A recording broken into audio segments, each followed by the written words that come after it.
మీ మోకాల నొప్పులకు ఎటువంటి సర్జరీ లేకుండా ఎపియాన్ పెయిన్ క్లినిక్ అందిస్తున్న అత్యాధునిక చికిత్స.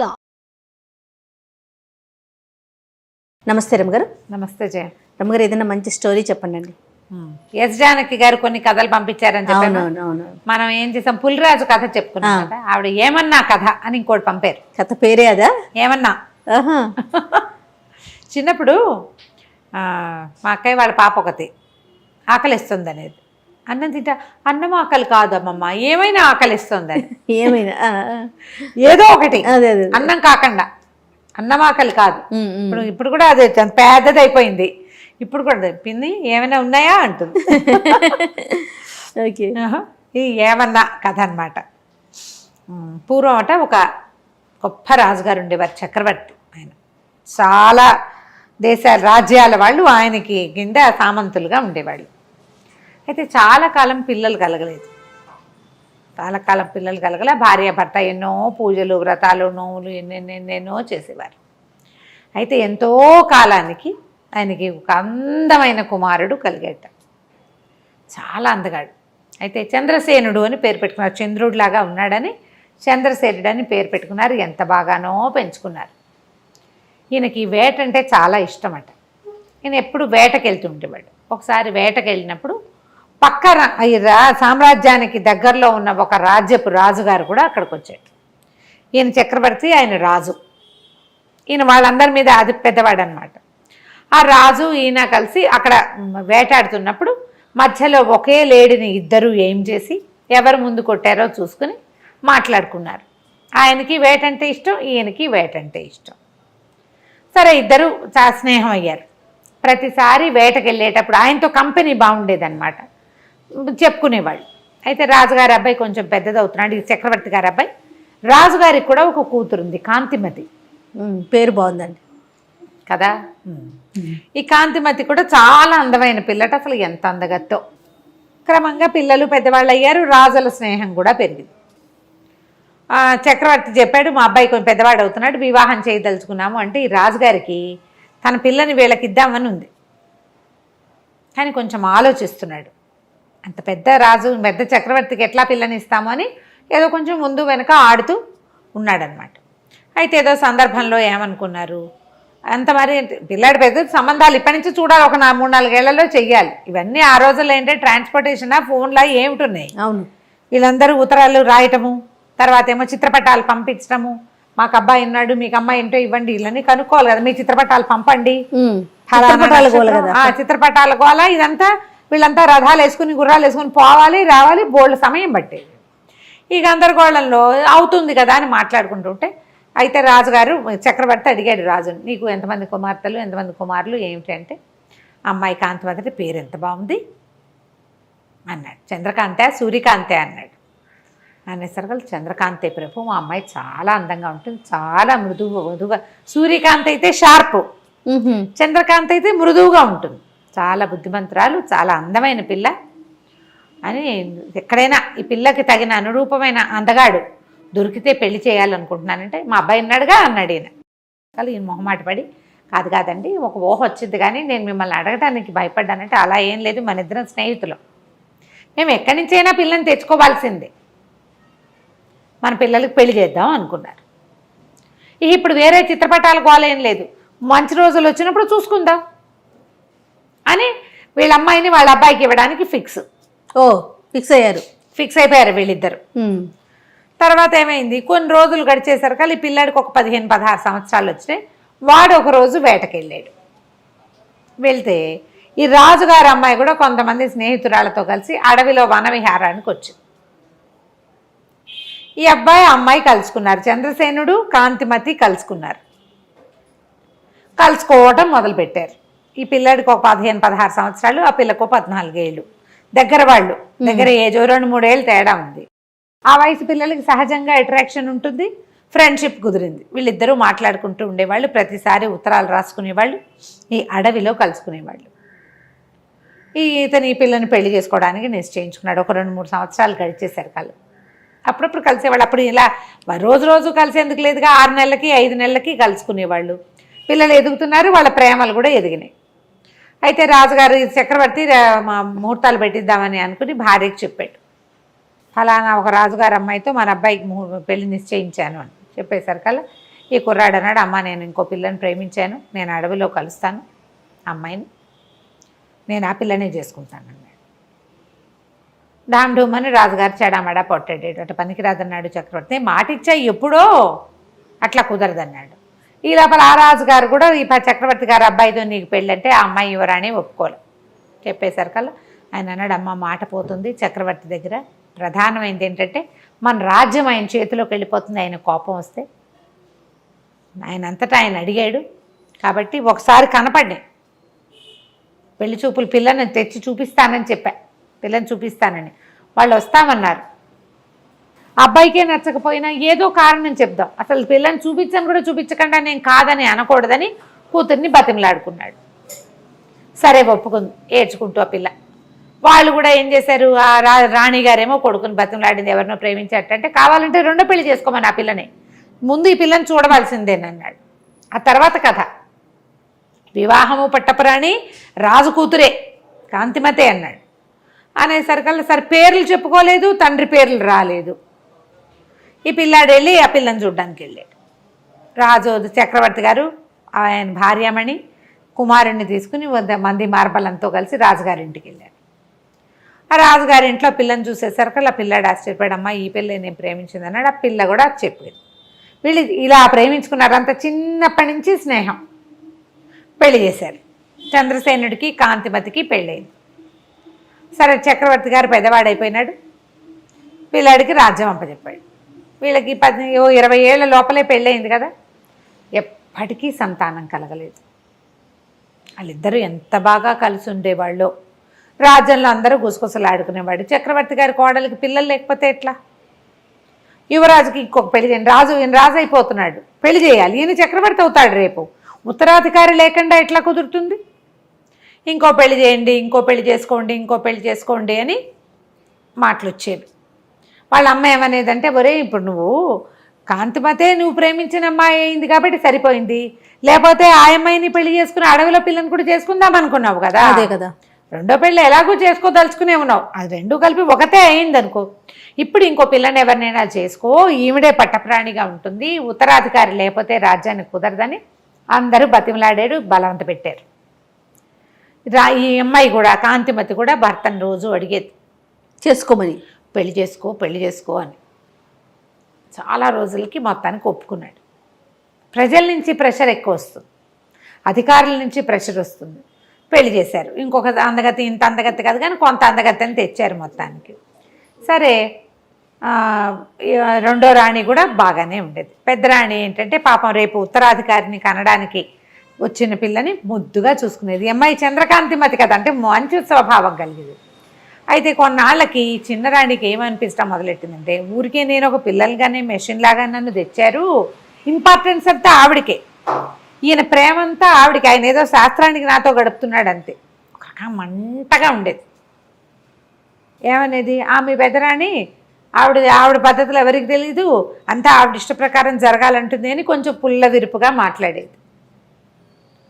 క్రమంగా నా మీద కుట్ర చేస్తోందని చెప్పడం మొదలుపెట్టి, కుట్ర ఎందుకు చేస్తుంది, నిన్ను చేసుకోమని ఆవిడే చెప్పింది అనేవాడు రాజు. కేకలేసేవాడు. అయితే ఒకసారి ఏమైంది, చిన్నరాణి గారి దాసి పెద్దరాణి గారి మందిరంలో ఆవిడ మంత్రితోటి ఏదో మాట్లాడుతున్నది కనపడి చూసింది. చూసి అమ్మ మంత్రి గారు రాణిగారు మాట్లాడుకుంటున్నారు అని చెప్పింది. అది మామూలు మాటే. వెంటనే చిన్నరాణికి ఏం తట్టింది, మంత్రి రాణి కలిసి గూడు పుఠానీ చేస్తున్నట్టుగా చూపించచ్చు, క్రియేట్ చేయొచ్చు. ఏమని చెప్పేది, అంతకుముందు నాకు ఇవాళ వాంతులు అయిపోయినాయి, నెలదప్పేసాను అనుకున్నారు, కాదు నాకు ఆహారంలో ఫుడ్ పాయిజనింగ్ అయింది అని చెప్పేది రాజుకి. ఇవాళ ఒంట్లో బాగోలేదు, ఫుడ్ పాయిజనింగ్ అయింది, ఇవాళ నేను పెట్టుకునే పువ్వుల దండల్లో ఏదో చల్లారు, నాకు తుమ్ములు వచ్చేసినాయి, నన్ను చంపడానికి, నన్ను ఇబ్బంది పెట్టడానికి, నేను పిల్లల్ని కానీ ఇవ్వకుండా చేయటానికి చూస్తున్నారు, అట్లా చెప్పేది. ఆయన ఒప్పుకునేవాడు కాదు. ఈ మంత్రి రాణి మాట్లాడుకుంటున్నారు కదా, ఈ మాట చెప్పేసరికల్లా ఈవిడేమంది, రాజుకు చెప్పింది, నువ్వేమో నేను చెప్తే నువ్వు వినవు, రాణిగారు మంత్రి గారితోటి మంత్రాంగం చేస్తుంది, నన్ను చంపటానికి ఏమో మందులు తెప్పించేందుకు ప్రయత్నం చేస్తాం. అయ్యో, మంత్రి కూడా కలిసిపోయాడు. అనేసరికల్లా రాజుకు అర్థం కాల, అంత పని చేస్తుందా నా రాణి? అట్లాంటిది కాదంటే ఇక్కడ కొండు మండిపోతుంది. నారాయణి నారాయణి అంటాడని. కావాలంటే కనుక్కో, నువ్వు మంత్రి వచ్చాడో లేదో కనుక్కో. అప్పటికి ఒక 20-30 సార్లు విన్నాడేమో. ఆల్రెడీ కొంచెం కలుషితం అయింది లోపల కొద్దిగా. ఏమైంది, ద్వారపాలకుల్ని ఇవాళ ఎవరెవరు వచ్చారు అని కనుక్కుంటే మంత్రి గారు వచ్చారు. ఎంతసేపు ఉన్నారు? అరగంట సేపు ఉన్నారు. ఎవరితో మాట్లాడారు? రాణితోటి మాట్లాడారు. వెంటనే ఆయనకి ఏమనిపించిందంటే విషం తెప్పిస్తోంది. నిజానికి అక్కడ ఏం జరిగింది, చిన్న రాణి పుట్టినరోజు వస్తోంది, ప్రత్యేకంగా అలంకారాలు చేయించండి, ఆవిడకి చీరలు నగలు తెప్పించండి కొత్తవి బయట నుంచి అని చెప్పింది. అప్పుడు కోశాధికారికి కబురు వెళ్ళింది, చిన్నరాణి గారి పనుపున మంత్రి గారు ఏమైనా డబ్బు తెప్పించుకున్నారా అని. డబ్బు తెప్పించుకున్నారు. ఆయన తెప్పించుకున్నది బట్టలకి నగలకి వాటికి. అది తెలియదు. అది తెలియదుగా డబ్బు వెళ్ళిందన్నమాట మాత్రమే బయటపడింది. పడంగానే ఇక ఇంకేముంది, రాజుగారికి విపరీతమైన కోపం వచ్చింది. నువ్వే పెళ్లి చేసుకోమన్నావు, ఉత్తరాధికారి కోసం పెళ్లి చేసుకుంటే ఆ అమ్మాయిని తెచ్చిన అమ్మాయిని ఏమైనా చేసేస్తే వెంటనే రాణికి అంతఃపురం నుంచి బహిష్కారం వచ్చేసింది. అయ్యో. మంత్రి గారిని పిలిచాడు. మంత్రికి ఏ మాట చెప్పే అవకాశం ఇవ్వాలి. అది కాదండి అని చెప్పబోయినా వినలేదు. నీ మీద గౌరవంతో ఇంతకాలం నువ్వు చేసిన సేవ వల్ల నేను నిన్ను వదిలేస్తున్నా, చంపకుండా. మళ్ళీ నువ్వు రాజభవనం గుమ్మం ఎక్కద్దు. ఈ మంత్రి గారికి దూరంగా ఒక పల్లెటూరులో ఆయన కుటుంబం ఉంది. ఆయన వస్తూ పోతూ ఉంటాడు ఇక్కడికి. మీ ఊరు వెళ్ళిపో, నువ్వు మళ్ళీ రాజధానిలోకి రావద్దు. నువ్వు ఆవిడకి లోబడిపోయావని నాకు అర్థమైపోయిందంటే అది కాదండి అని చెప్పపోతాడు. ఇక వినడు రాజు. సగం చెడిన బుర్రలో పెద్ద విత్తనం పడితే పూర్తిగా చెడిపోతుంది. అంతే. మంత్రిని పంపించేశాడు. రాణిగారికి బహిష్కారం ఏమిటంటే, రాణిగారికి ఒక పాత పురాతనమైన పడిపోయేలాగా ఉన్న ఒక పాత రాజభవనం ఒకటి ఉంది. ఇవి అక్కడ ఉండాలి. ఈవెన్ అక్కడ పంపించారు. పాతది, పడిపోయేందుకు శిథిలావస్థలో ఉంది. ఎవ్వరూ సహాయం లేరు. ఒకడు ఒక నత్తి నంగిగా ఉండే ఒక కుర్రవాడిని ఆవిడకి పని మనిషిగా ఇచ్చారు. అంతే. ఆ కుర్రాడి సాయంతో నువ్వు అక్కడ ఉండు, నీకు ఇక అంతఃపురం ప్రవేశం లేదు. ఊరికే ఊహే జరిగింది కానీ క్రియ జరగలేదు. కాబట్టి క్రియ ఏదైనా జరుగుంటే చంపేసేవాడు. చిన్నరాణి పదే పదే చెప్పింది క్రియ కూడా జరిగిందని. ఆయన నమ్మల.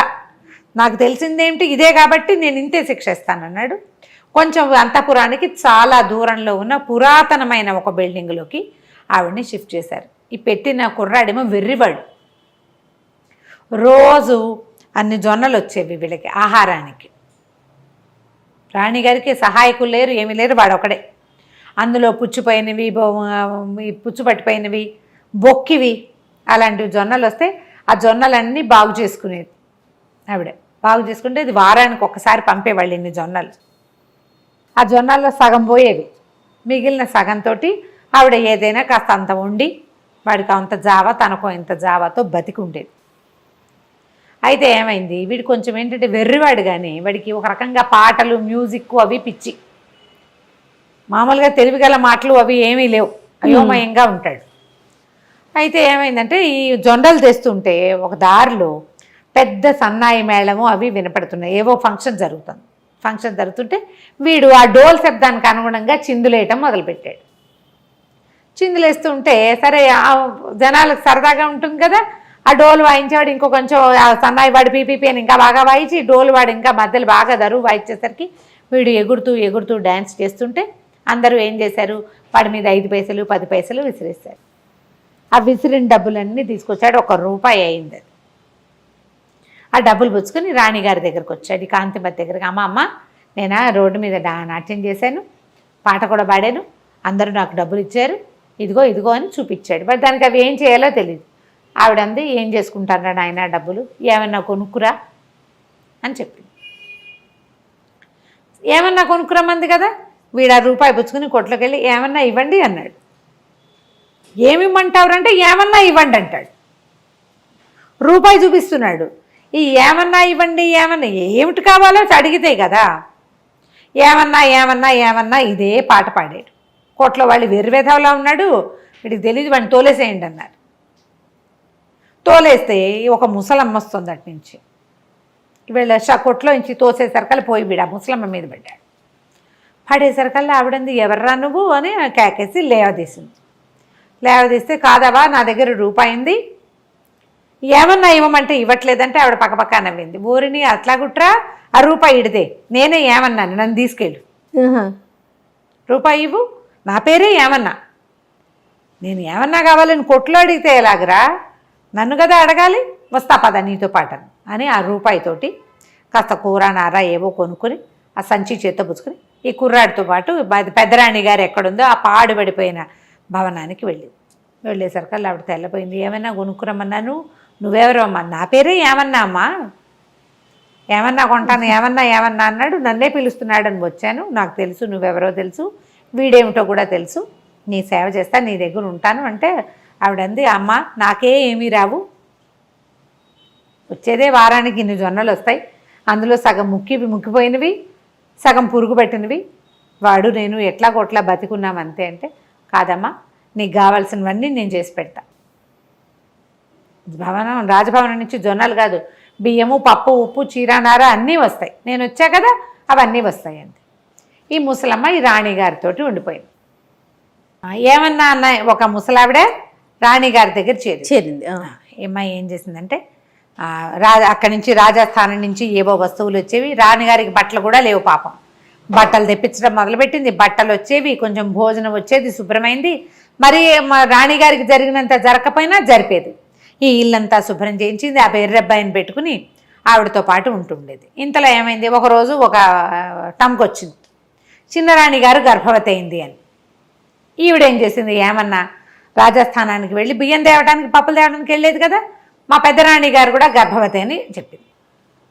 రాణిగారికి నెల తప్పింది, పెద్దరాణి గారికి కూడా నెల తప్పింది అనేసరికల్లా అందరూ విచిత్రంగా పోయి, అదేమిటి ఆమెను విడిగా పెట్టారు కదా అని, అప్పటికే నెల తప్పింది, ఇప్పుడు పెద్ద నెలలు వచ్చినాయి అనేది. ఒకళ్ళు ఇద్దరు అటువైపు వెళ్తూ పెద్దరాణిని చూడబోయేవారు, ఈవిడ గడుపుతూ ఉన్నట్టుగా కనపడేది. ఈ ఏమన్నా ప్లానేనమాట. నెలలు నిండినాయి, యువరాణికి వాళ్ళకేమో ఆడపిల్ల పుట్టిందని ప్రచారం జరిగింది, మా రాణిగారికి మగపిల్లాడు పుట్టాడు.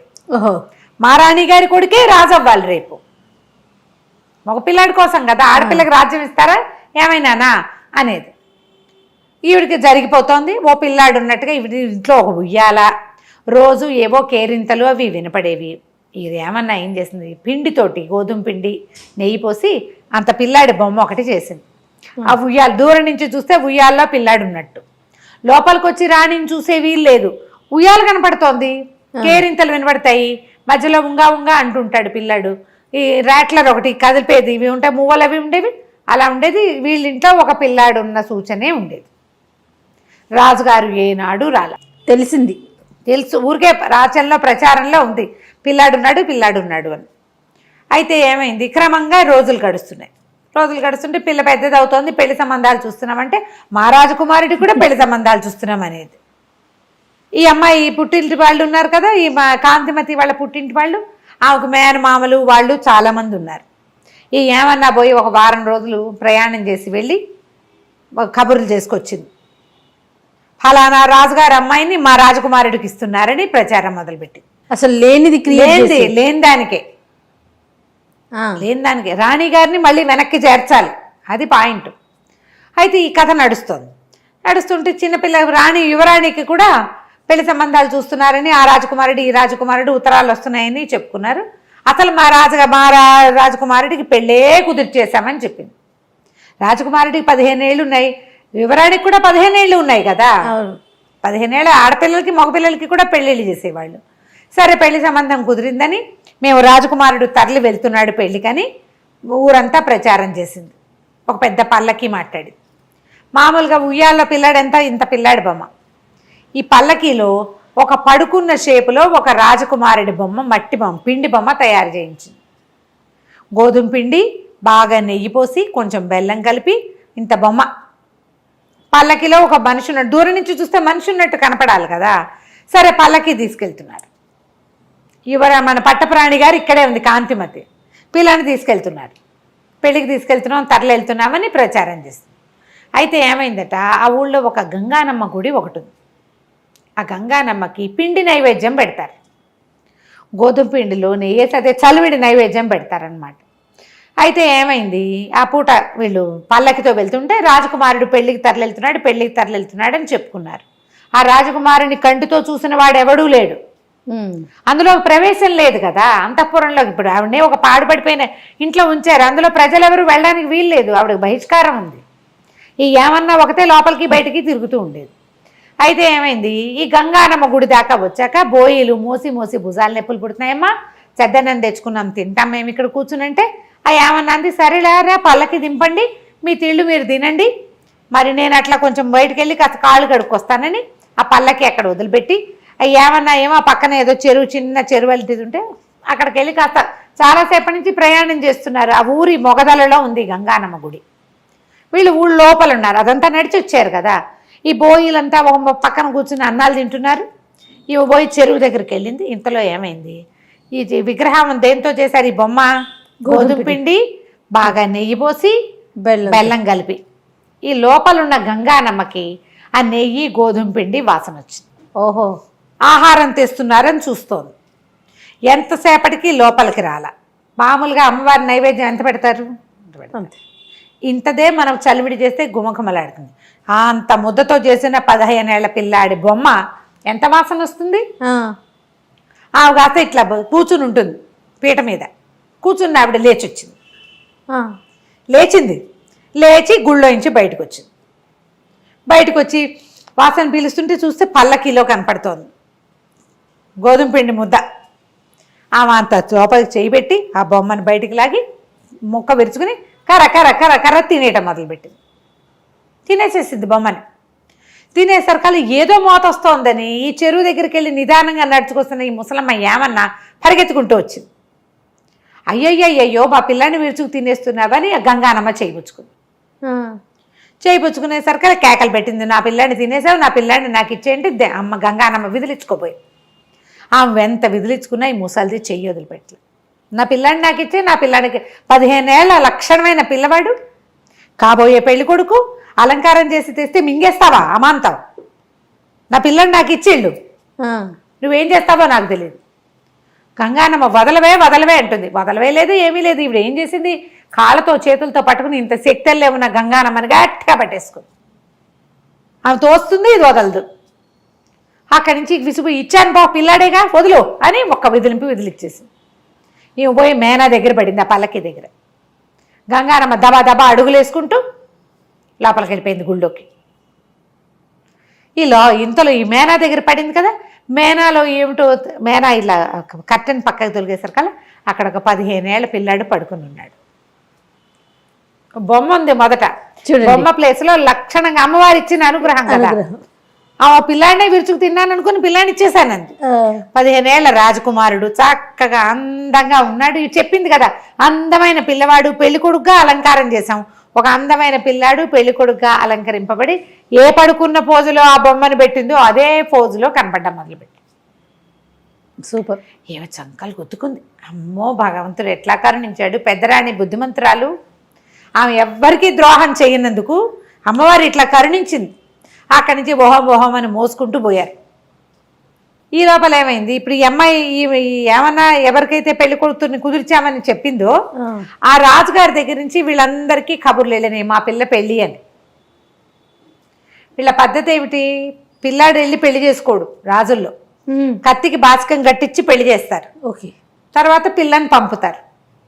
వీడు పిల్లకి ఎదురెళ్ళటానికి ఈ పెళ్లి కొడుకుని తయారు చేసి పెట్టుకున్నారు వీళ్ళు. తర్వాత కథ ఏమైనా కానీ ఇలా ఒక ప్రయత్నం చేసింది అంతే. కత్తికి బాచకం కట్టాక మాకు వద్దని కూడా అనొచ్చు. కథలో ఎక్కడో ఒక చిన్న మెలికలాగా కనపడుతుంది. అక్కడి నుంచి ఈ రాజుగారు చంద్రసేనుడు భార్యా సమేతంగా పెళ్లికి వెళ్ళాడు. వాళ్ళు పిలిచారు, రెండో భార్యను తీసుకుని వెళ్ళాడు. అక్కడికి వెళ్ళేసరికల్లా ఏమైంది, కత్తికి బాచకం కట్టారు. ఎవరి కుమారుడు అంటే రాజుగారు చంద్రసేనుడు కుమారుడే. చంద్రసేనుడు కాంతిమతుల కుమారుడు. అతను కత్తికి బాచకం కట్టి పెళ్లి చేస్తున్నారు. ఈయన ఆశ్చర్యపోయాడు. ఆ కుమారుడు ఎవడో చూడాలి. ఆ కత్తిని రాజకుమార్తెని తీసుకొచ్చారు. తీసుకొస్తే వీళ్ళేమో పల్లకి ఎదురుకుండా తీసుకెళ్లారు. ఈ ఊరి ఆ రాజ్యం పొలిమేరల్లో రాజకుమార్తెని తీసుకొస్తే రాజకుమారుడు పల్లకిలోంచి దిగాడు. ఆ దిగిన పిల్లాడిని చూస్తే నిర్ఘాంతపోయాడు రాజు. ఏమిటి ఇంత పిల్లాడా, వీడు నా కుమారుడు అవటం ఏమిటి? ఊరంతా ప్రచారంలో ఉంది కానీ రాజుకేం పెద్దగా తెలీదు. చిన్నరాణి వినేది అనుకునేది. పిల్లాడు చూస్తే మహా అందంగా ఉన్నాడు. 15 ఏళ్ల వాడు, ఆ పిల్లకు 12 ఏళ్ల పిల్ల రాజకుమార్తెకి. సరే ఆ రాజకుమార్తెని పల్లకి ఎక్కించుకున్నారు. పిల్లాడు పిల్ల ఒకళ్ళనొకళ్ళు చూసుకుంటున్నారు. చంద్రసేనుడు గుర్రం వేసుకుని ఆగ మేఘాల మీద పరిగెత్తుకుంటూ ఆ పడిపోయిన శిథిలాలయపు బిల్డింగ్ ఉంది కదా, అక్కడికి పరిగెత్తాడు. ఆ కాంతి ఈ లోపల ఏం చేసింది, ఏమన్నా కూడా కబురు చేసింది, అమ్మవారి అనుగ్రహం నీ మీద పరిపూర్ణంగా ఉన్నది, ఇట్లా ఒక బిడ్డ వచ్చాడు, ఒక పిల్లవాడు మనకు లభించాడు, ఈ పిల్లవాడు నీ పిల్లాడే, నీ పిల్లాడి కోసమనే పంపించింది ఆవిడ అని చెప్పేసరికల్లా అప్పుడు రాజుగారు పరిగెత్తుకుంటూ వెళ్ళాడు కదా, వెళ్ళి అడిగాడు, ఈ కుర్రాడు నా కుమారుడా, నువ్వు ఎప్పుడు గర్భవతి అయ్యావు, ఎప్పుడు సంతానం కలిగిందంటే నీ దగ్గర నుంచి వచ్చే నాటికే నాకు నెల తప్పి ఉంది అని చెప్తుంది ఆవిడ. చెప్పేసరికల్లా చెప్పమంది కదా, నేను ఇది నిజమే చెప్తున్నానని అనుకో, ఆ కుమారుడు నీ కుమారుడే, భగవంతుడి అనుగ్రహం మనకి ఇలా కలిగింది. ఆశ్చర్యపడి ఎట్లా జరిగింది, ఇంత పిల్లాడిని నేను ఎట్లా పోగొట్టుకున్నాను, రాజ్యానికి ఉత్తరాధికారి అయిన వాడు ఈ శిథిలాలయంలో ఉండటం ఏమిటి, ఆయనకు అర్థమే కాల. ఫీల్ అయ్యాడా? ఫీల్ అయ్యాడు. సరే అక్కడి నుంచి రాజకుమారుణ్ణి మరి ఇక్కడికి ఎట్లా తీసుకొస్తారు, రాజకుమారుని రాకుమార్తెని తమ ఇంటికి తీసుకెళ్ళి సగౌరవంగా కాంతిమతిని కూడా పల్లకి పంపించి రాజస్థానానికి రప్పించాడు. అప్పుడు ఈ ఏమన్నాన్ని పిలిపించాడు. ఆవిడ ఏం చెప్పిందంటే అందరికీ చెప్పింది, ప్రజలకి, రాణిగారికి కుమారుడు కలగలేదు, ఈ కుమారుడు రాణిగారికి పుట్టిన కుమారుడు కాదు, ఆమె సహనంగా 15 సంవత్సరాలు తను చేయని తప్పుకి ఒక్క కంప్లైంట్ కూడా లేకుండా పుచ్చిపోయిన జొన్నలు పంపించిన వండుకు తిని నిశ్శబ్దంగా ఉన్నందుకు గంగానం ఇచ్చింది ఈ రాజ్యానికి ఉత్తరాధికారి అని చెప్పింది. నేను మంత్రి గారి ఇంట్లో పనిచేసేదాన్ని, మంత్రి గారికి ఇక్కడ సహాయంగా ఉండేదాన్ని, మన రాజుగారు మంత్రి గారిని ఊరు పంపించేస్తే నాకు పని లేకుండా పోయింది. నేను ఈ ఎవరి మహారాణి దగ్గరికి వెళ్ళే మార్గాన్ని చూస్తుంటే ఈ కుర్రాడు తగిలేడు నాకు, వాడు ఏమన్నా కొంటా అంటే ఆ ఏమన్నాగా నేను వెళ్ళాను, మంత్రి గారి దగ్గరికి వెళ్ళి ఇట్లా మహారాణి దగ్గర చేరానని చెప్తే ఈమెకు కావలసిన ఆహారము దినుసులు అన్నీ కూడా మంత్రి గారే ఇచ్చాడు. ఇప్పుడు ఆ రోజున చిన్నరాణి రాజుగారికి కంప్లైంట్ చేసింది, ఏమిటి వీళ్ళిద్దరూ గూడు పుఠాని చేశారని. ఏం మాట్లాడారో రాణిగారితోటి మంత్రి గారితోటి విడివిడిగా సభలో వినండి. చిన్నరాణి పుట్టినరోజు, రేపొద్దున ఆవిడకి పుట్టబోయే సంతానమే ఉత్తరాధికారి అవుతుంది, ఆమె మొదటి పుట్టినరోజు మన రాజ్యంలో ఘనంగా చేయాలని, ఆమెకి చీరలు నగలు తీసుకురమ్మని, పుట్టినరోజు ఏర్పాట్లు గ్రాండ్గా చేయమని రాణిగారు చెప్పింది. రాణి కూడా రాజుకి నేను చేసింది ఇది అని చెప్పి ఇంత ప్రూఫ్ బయటపడేసరికల్లా రాజుగారు చిన్నరాణిని తెగ తిట్టిపోసాడు, ఆమె వెళ్ళిపోమన్నాడు. నీ వల్ల నేను నా రాణికి దూరం అయ్యాను, మంత్రికి దూరం అయిపోయాను, ఏదో భగవంతుడు అనుగ్రహించి ఇలా ఒక కుమారుడు వచ్చాడు అదే అనేసరికల్లా పెద్దరాణియే చెప్పింది, వద్దు వద్దు, ఆమె ఏమంటారంటే మన ఇన్సెక్యూరిటీ ఫీలింగ్, నువ్వు పెళ్లి చేసుకున్నావు భార్యతోటి బాగా ఉండకనే ఎంతసేపు పెద్దరాణి పేరే తలుస్తుంటే రెండో వాళ్ళకి మంటగానే ఉంటుంది, ఇట్లా చేయొద్దు, ఆమె కూడా ఒక కూతురుంది, మన రాజ్యానికి యువరాణి, పిల్లని మంచి చోట ఇచ్చి పెళ్లి చేసుకోవాలి, ఇంకా సంతానం కలగచ్చు మనకి అని బతిమలాడి ఉంచేసుకుంది. ఈ గంగానమ్మ ఇచ్చిన రాకుమారుడికి సూర్యసేనుడు అని పేరు పెట్టుకున్నారు. ఆ సూర్యసేనుడికి పెళ్ళైపోయింది కదా, పిల్లాడి యువరాజుగా కొంతకాలం ఉండి తర్వాత ఆ రాజ్యానికి ఉత్తరాధికారి గంగానమ్మ ఇచ్చిన ఆ సంతానమే రాజయ్యాడు. ఏమన్నా కథ చాలా బాగుంది రమ్మ గారు, సూపర్గా ఉంది కదా, చాలా బాగుంది. నమస్తే.